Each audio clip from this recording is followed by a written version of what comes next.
పెట్టుబడి తగ్గి వినియోగం తగ్గి జీఎస్టీపీ ఎలా పెరిగిందనేటువంటిది చంద్రబాబు నాయుడు చెప్పాల్సింది. అంటే బహుశా మీడియా చూసేటువంటి వాళ్ళకి కొంతమందికి కన్ఫ్యూజన్ ఉంటుందేమో. సింపుల్ గా చెప్తాను, ఒక రైతు పంట పండిస్తుంది, ఎందుకంటే వ్యవసాయానికి సంబంధించి గణనీయంగా 18.44% దాదాపుగా పెరిగినట్టుగా రకరకాలుగా చూపించాడు.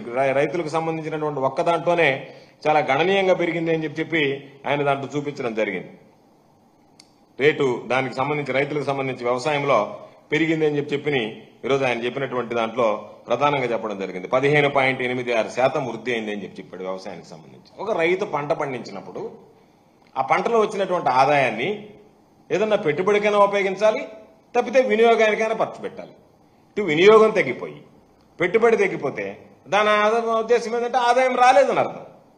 ఆదాయం రాలేదన్నప్పుడు నీకు జీఎస్టీపీ ఏ విధంగా పెరిగిందనేటువంటి దానికి సమాధానం చెప్పకుంటే ఏదో ఒకటి నేను మాట్లాడేస్తే సరిపోతుంది, ఎవరూ పట్టించుకునేటువంటి వాళ్ళు లేరు కాబట్టి నేనేదో ఒక కర్ర ఒకటి తీసుకొని దాని మీద అంకెలేదో చూపించేసి దాన్ని నేను చెప్పేసి మీకు బ్రహ్మాండంగా జరిగిందని చెప్పి ఒక తప్పుడు ప్రచారం, అంటే లేనిది ఉన్నట్టుగా ఉన్నది లేనట్టుగా గతంలో జరిగినటువంటి అభివృద్ధిని దాచిపెట్టి గతంలో జరిగినటువంటి గ్రోత్ రేటును తగ్గించి ఈ రోజు లేని రేటుని గ్రోత్ రేటును సృష్టించేటువంటి ఒక దుర్మార్గమైనటువంటి ప్రయత్నం చేయడం జరిగింది. అందుకనే ఈరోజు మొత్తం ఎక్కడ కూడా వాస్తవాలను దాచి అరచేతిలో స్వర్గాన్ని చూపించాడు. కాబట్టి ఇదంతా ఎట్లా ఉంది అంటే పిల్లవాడికి సంబంధించినటువంటి ప్రశ్న పత్రం తీస్తే ప్రతి ఆన్సర్ తప్పు కొడుతున్నాడు, ఇది తప్పు తప్పు తప్పు అని. కానీ పిల్లవాడు డిస్టింక్షన్ లో పాస్ అయ్యాడు అంటున్నాడు. అదేవిధంగా చంద్రబాబు నాయుడు గారు ఆదాయ వనరులన్నీ తగ్గాయి, ఆదాయ వనరులన్నీ తగ్గిన తర్వాత జీఎస్టీపీ మాత్రం వృద్ధి సాధించింది అని చెప్పి. కాబట్టి అది ప్రధానంగా ఈరోజు ప్రజలందరూ కూడా గ్రహించాల్సినటువంటి అంశం. ఈరోజు ఒక్కసారి చూస్తే ఆయన చెప్పాడు 15% వృద్ధి రేటు ఏడాదికి సాధించాలని చెప్పి. నాకు తెలిసి ఏదో నాకు ఉన్నటువంటి పరిజ్ఞానం ప్రకారం ప్రపంచవ్యాప్తంగా ఏ దేశంలో కూడా ఇది సాధించినటువంటి పరిస్థితి లేదు, ఏ రాష్ట్రం కూడా సాధించినటువంటి దాఖలాలు లేవు. చంద్రబాబు ఒక్కడే చెప్తున్నాడు. దీనివల్ల ఏమవుతుందంటే నేను ఇంత సాధించానని నువ్వు జీఎస్టీపీ పెంచుకుంటూ పోయినందువల్ల పేదరికాన్ని, రాష్ట్రంలో ఉండేటువంటి వెనకబాటుతనాన్ని దాచిపెట్టేటువంటి ప్రయత్నం జరుగుతుంది. ఎందుకంటే చంద్రబాబుకి ఇది అలవాటు. బిల్ క్లింటన్ గారు వచ్చినప్పుడు ఈ రాష్ట్రం పేదరికంలో లేదు, ఈ రాష్ట్రం బ్రహ్మాండంగా ఉందని చెప్పడానికి చంద్రబాబు ఏం చేశాడు?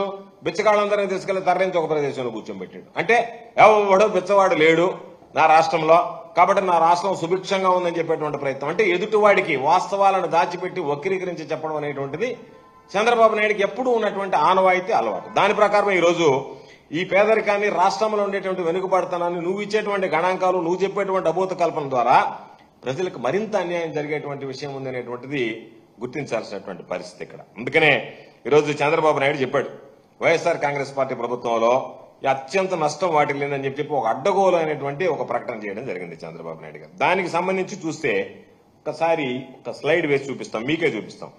2018-19కి సంబంధించి పర్ క్యాపిటా తలసరి ఆదాయం విషయంలో ఇది మేము ఇచ్చినటువంటిది కాదు, ministry of statistics and programme implementation and government of India ఇచ్చినటువంటిది. దానిలో చూస్తే జీడిపి దానికి సంబంధించినటువంటి పర్ క్యాపిటా తలసరి ఆదాయంలో ఆంధ్ర రాష్ట్రం 2018-19లో 18వ స్థానంలో ఉంది. 2022-23 స్థానానికి వచ్చినప్పటికీ అది 15వ స్థానానికి ఎగబ్రాకింది. ఇప్పుడు చెప్పాల్సింది, ఈయన అప్పటికన్నా ఇప్పుడు బాగుంది అంటే నీకు తలసరి ఆదాయము నువ్వు ఉన్నప్పుడు కన్నా, నువ్వు దిగిపోయేటప్పటికి ఉన్నప్పుడు కన్నా 18వ స్థానం నుంచి ఈరోజు 15వ స్థానానికి పెరిగింది అంటే 2022-23కి ఇది ప్రగతి సాధించినట్లా కాదా? నువ్వు ఏం చెప్పదలుచుకున్నావు? మా హయాంలో బ్రహ్మాండంగా జరిగింది, వ్యవస్థలన్నీ చెడిపోయాయి, నేనుంటే బ్రహ్మాండంగా చేశాను, ఈ 6 నెలలు నేను చక్కబెట్టాను, తీర్చిదిద్దాను, గాడిలో పెట్టానని రకరకాలైనటువంటి మాటలు మాట్లాడుతున్నావు. వాస్తవాలు ఏమున్నాయి? ఇది మేము ఇచ్చినటువంటి సర్వేనో నువ్వు ఇచ్చినటువంటి సర్వేనో కాదు కదా. ఇది స్టాటిస్టిక్స్ ప్రోగ్రామ్ వాళ్ళు ఇచ్చినటువంటి implementation program, ministry of statistics and programme implementation వాళ్ళు ఇచ్చినటువంటి ఫిగర్స్ ప్రకారమే ఈరోజు చూస్తే గతంలో నీది ఏ విధంగా ఉన్నది, ఈరోజు జగన్మోహన్ రెడ్డి గారు వచ్చిన తర్వాత దాన్ని చక్కదిద్ది ఎటువంటి గ్రోత్ సాధించగలిగామో పర్ క్యాపిటల్ అనేటువంటిది ప్రత్యక్షంగా అర్థమవుతుంది. అదేవిధంగా ఇంకొక స్లైడ్ ఉంది. 2018లో చూస్తే గ్రాస్ వాల్యూ యాడెడ్, పారిశ్రామికోత్పత్తుల నికర విలువకు సంబంధించి చూస్తే 2018-19లో తమ హయాంలో చాలా సందర్భాల్లో చెప్పావు నువ్వు ఏమని, నేనుంటే ఇండస్ట్రీస్ బ్రహ్మాండంగా అసలు ఎదురు లేనటువంటి సంపాదించారని చెప్పి తమరున్నప్పుడు 1,88,600 కోట్ల రూపాయలు ఉంటాయి. అంటే 11వ స్థానంలో నిలిస్తే జగన్మోహన్ రెడ్డి గారు వచ్చిన తర్వాత 3,19,869 కోట్ల రూపాయల గ్రాస్ వాల్యూ యాడెడ్తో 9వ స్థానానికి ఏకబ్రాక్యం. నువ్వు చెప్పినటువంటి 2 కూడా తప్పు అని చెప్పి రుజువు చేయడానికి ఇవే కారణం. ఇదేదో మామూలుగా చెప్పినటువంటివి కాదు. నీవు చెప్పినటువంటి దాని ప్రకారమే ఈరోజు నువ్వు చూపించినటువంటి ఆధారాల ప్రకారమే నువ్వు చూపినటువంటి లెక్కల ప్రకారమే చూస్తే నీ హయాంలో పరిపాలన ఎంత అధ్వానంగా ఉన్నది.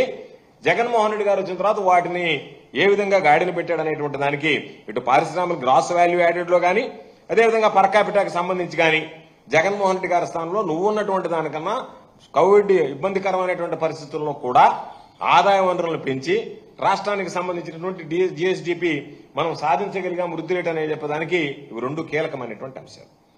ఈరోజు పాపం ఆయన చెప్తున్నాడు, చంద్రబాబు నాయుడు గారు ఆయన కుమారుడు చెప్తున్నాడు, ఏదైనా ఎవరన్నా పెట్టుబడి పెట్టాలి అంటే ఈయన వీళ్ళ కుమారుడు చంద్రబాబు నాయుడు లోకేష్ ఇద్దరు బాండ్ రాసేయాలంటే జగన్మోహన్ రెడ్డి గారు మరలా రారని చెప్పి రాసిస్తేనే వస్తానని చెప్పి ప్రచారం చేస్తున్నాడు. Subscribe to Social TV Telugu for more videos. Hit the bell icon for faster updates.